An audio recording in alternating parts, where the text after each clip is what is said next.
አንዲት ሴት ገላዋን ያለምንም ተቃውሞ በፈቃደኝነት ከፍታ እንድትሰጥ የሚያደርግ አደንዛዥ መድኃኒት እንዳለ ምን ያህል ታውቃላችሁ? ገላዋን ብቻ ሳይሆን ያላትን ውድ ንብረት ወይም ገንዘብ ከአካውንቷ በፈቃደኝነት ትራንስፌር እንድታደርግና የተባለችውን ሁሉ በፈቃደኝነት እንድትፈጽም የሚያደርግ ለማመን የሚከብድ አይነት አደንዛዥ መድኃኒት አለ። መድኃኒቱ ተጠቂው ጥቃቱን ያደረሰ ግለሰቡን 100% እንዲያምነው ስለሚያደርግ የተጠየቀውን ሁሉ ያለምንም ማመንታት በሙሉ እምነት እንዲሰጠው የሚያደርግ ነው። ይህ አደንዛዥ መድኃኒት ዴቪል ብሪዝ ወይም የዲያብሎስ ትንፋሽ በሚል ቅጽል ስም የሚታወቅ ሲሆን ለሕክምና ጥቅም የሚውል ከመሆኑ የተነሳ መድኃኒቱን አላግባብ ለወንጀል ዓላማ ለማዋል በቀላሉ የሚገኝ መሆኑ አሳዛኝ እውነታ ሲሆን የምስጢራዊ የወሲብ ገበያ ላይ እንደ ጦር መሳሪያ የሚያገለግል አደገኛ መድኃኒት ነው። በብዙ ሀገራት ይህን መድኃኒት ለወንጀል ዓላማ መጠቀም ከባድ ወንጀል ቢሆንም በሚያሳዝን መልኩ በድፍረት የሚያዘዋውሩና የጥቃቱ ሰለባ የሆኑ በርካታ ሰዎች አሉ። በምስጢራዊ የወሲብ ገበያ ጨቅላ ወጣቶች እንዲገቡ ከሚደረግበት መንገድ አንደኛው እነሱ ሳያውቁ በመድኃኒት አደንዝዟቸው ነው። ታዲያ አንድ ሰው እንዲህ አይነት አደጋና ሌሎች መሰል የጥቃት አይነቶች ከፊቱ እንደተጋረጠበት ከአደጋው አስቀድሞ ማወቅ ወይም መንቃት የሚችለው እንዴት እንደሆነና የምስጢራዊ ጥቃቶችን ለማመን የሚከብዱ ሁኔታዎችንና በገበያው የተሰማሩ ሰዎችን ለይተን ስለምናውቅበት መንገድ ዛሬ የምንመለከተው ይሆናል። የዚህ ዩቲዩብ ቻናል ፕሮግራም ዓላማው ሰዎች በማወቅ የሚሆን ባለማወቅ ከምስጢራዊ የረቀቁ የወንጀል ጥቃቶች ራሳቸውን እንዲጠብቁ በእውቀት ላይ የተመሰረተ ግንዛቤ ማስጨበጥ ነው።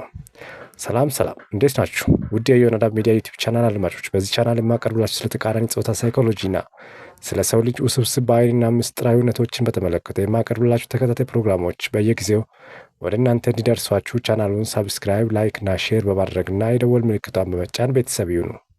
የህይወት ልምድ የሌላቸው ወጣቶች ትኩረት የሚያደርጉት በመብላትና በመጠጣት ባለው መዝናናት ውስጥ ሲሆን ምስጢራዊውን የወሲብ ገበያን ከፊት የሚመሩት አደገኛና ሴረኛ ሰዎች ግን እያሳሳቋቸውና በተጠና ዘዴ አደንዛዥ መድኃኒቱን በትንፋሻቸው እንዲወስዱ አድርጓቸዋል።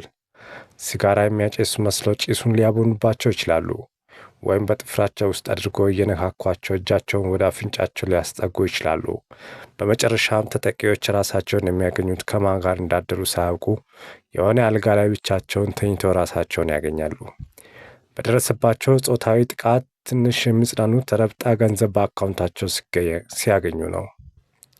ቀደም ብዬ በመግቢያ ስለጠቀስኩት ዴቪል ብሪዝ ወይም የዲያብሎስ ትንፋሽ በሚል ቅጽል ስም ስለሚታወቁ አደንዛዥ እጽ እንዴት በሕገወጥ መንገድ ጥቅም ላይ እንደሚውል ከማብራራቴ በፊት በጣም በሰፊው የእያንዳንዳችንን ቤት እያንኳኩ ስለሚገኙ አደንዛዥ እጾችና መድኃኒቶችን እውነታ ላስረዳችሁ።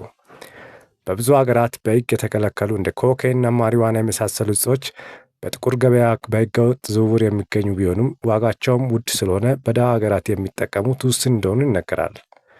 ነገር ግን በቀላሉና በርካሽ የሚገኙ ሌሎች የተለያዩ አይነት እጾችና አደንዛዥ መድኃኒቶች በከፍተኛ ሁኔታ ጥቅም ላይ እንደሚውሉ በአደባባይ የማይነገር እውነታ ነው። አሁን በሰፊው አላግባብ ጥቅም ላይ የዋለ የሚገኝ መድኃኒት አለ። ፔፕቲዲን ይባላል። ይህ መድኃኒት ለሕክምና አገልግሎት ብቻ የሚውልና በሐኪም ትዕዛዝ የሚሰጥ መድኃኒት ቢሆንም በሚያሳዝን ሁኔታ ብዙ ወጣቶች በዚህ መድኃኒት ሱስ ተለክፈው ይገኛሉ። ይህ መድኃኒት በባህሪው ሱስ ማስያዝ የሚችል ስለሆነ ናርኮቲክ ድራግስ በሚባለው ስር የሚመደብ ነው። ስለዚህ አንድ ሰው ይህን መድኃኒት ለሕክምና ዓላማም ቢሆን በተደጋጋሚ የሚወጋ ከሆነ ሱስ ይዘዋል። ለዚህም ነው ሐኪሞች በከፍተኛ ጥንቃቄ የሚሰጡት።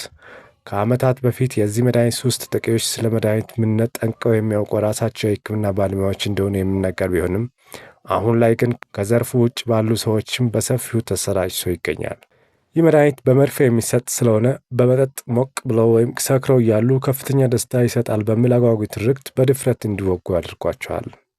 ሌላው ከዚህ ጋር የሚመሳሰል መድኃኒት ትራማዶል ይባላል። ይሄኛው ከፔፕቲዲን ዝቅ ያለና በህመም ማስታገሻነት የሚመደብ አይነት መድኃኒት ሲሆን እሱም ሱስ የማስያዝ ባህሪ ስላለው አላግባብ የሚጠቀሙ ሰዎች አሉ። እስቲ አሁን ደግሞ ስለ ዲያብሎስ ትንፋሽ ስለሚባልለት አደንዛዥ መድኃኒት ልንገራችሁ። የዚህ መድኃኒት የሕክምና አጠራር ስሙ ስኮፖላማይን ይባላል።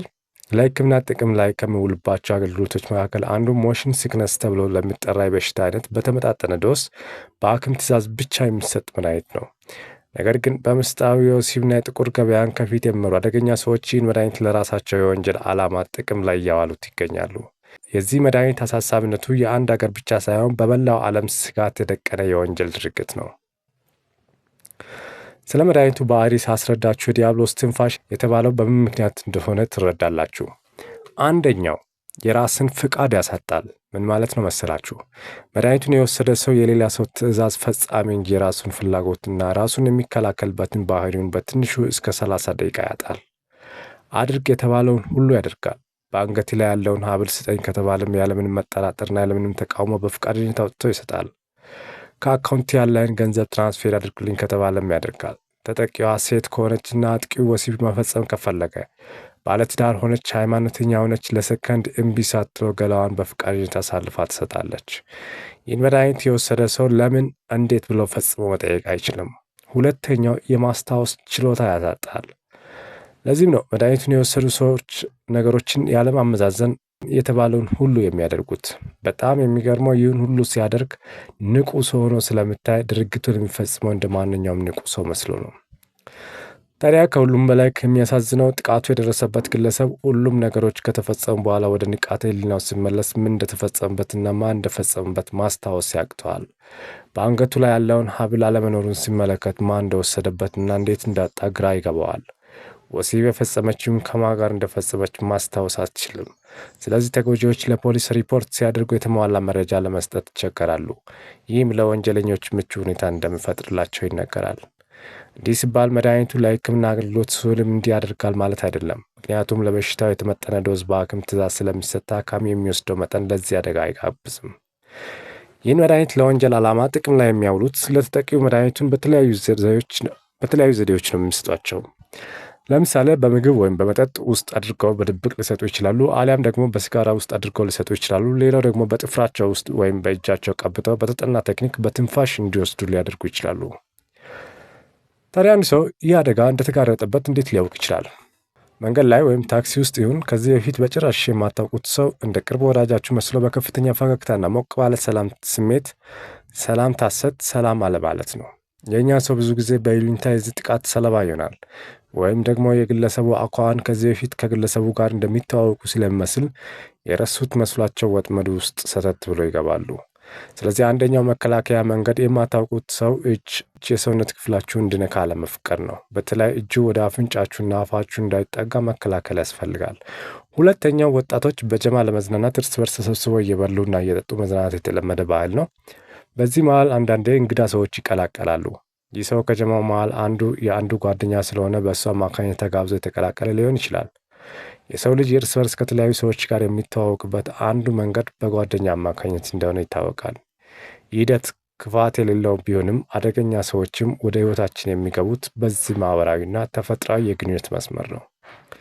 ስለዚህ አንድ ሰው የዚህ ጥቁር ምስጢራዊ ገበያ አካል እንደሆነ ተለይቶ ከሚታወቅበት ባህሪው መካከል አንደኛው ዛሬ እንደተዋወቀ ዛሬውኑ የረዥም ጊዜ ጓደኛ መስሎ ቁጭ ይላል። በደቂቃዎች ውስጥ ከቤስት ጓደኛችሁ በላይ ቤስት ጓደኛ የሆነ ያህል ይቀርቧቸዋል። የራሱን ምስጢር ሳይቀር ሊያካፍላችሁ ይችላሉ። እውነተኛ ምስጢሩ እንዳይመስላችሁ። እውነተኛ ምስጢሩ እንደሆነ እንድታምኑ የሚያደርግ የራሱ የፈጠራ ፌክ ምስጢሮችን ነው የሚያካፍለው። ይህን የሚያደርጉበት ዋነኛው ምክንያታቸው እኛ ሰዎች ብዙ ጊዜ የራስን ምስጢር ለሚያካፍሉን ቶሎ ብለን የመቅረብና በፍጥነት እንድናምነው ስለሚያደርግ ነው።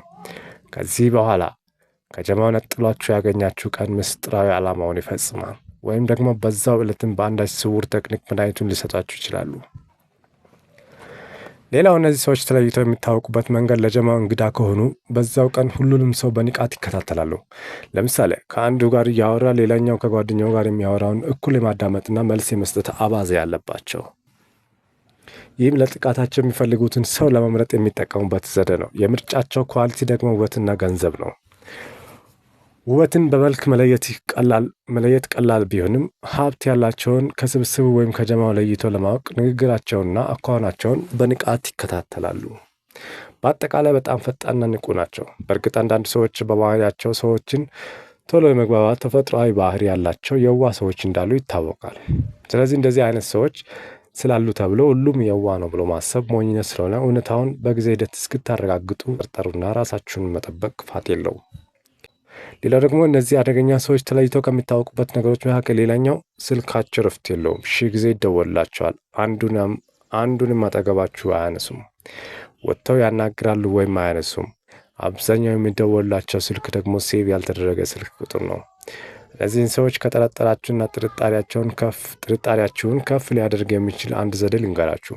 እንደምንም ብላችሁ በወሬያችሁ መሀል የሆነ የምታውቁት ሰው ምስጢራዊ ወንጀል ስራ እጅ ከፍንጅ ተይዞ እንደታሰረና ፖሊሶች ሌሎች ተጠርጣሪዎችን ለመያዝ እየፈለጉና እየሰለሉ እንደሆነ ንገሯቸው።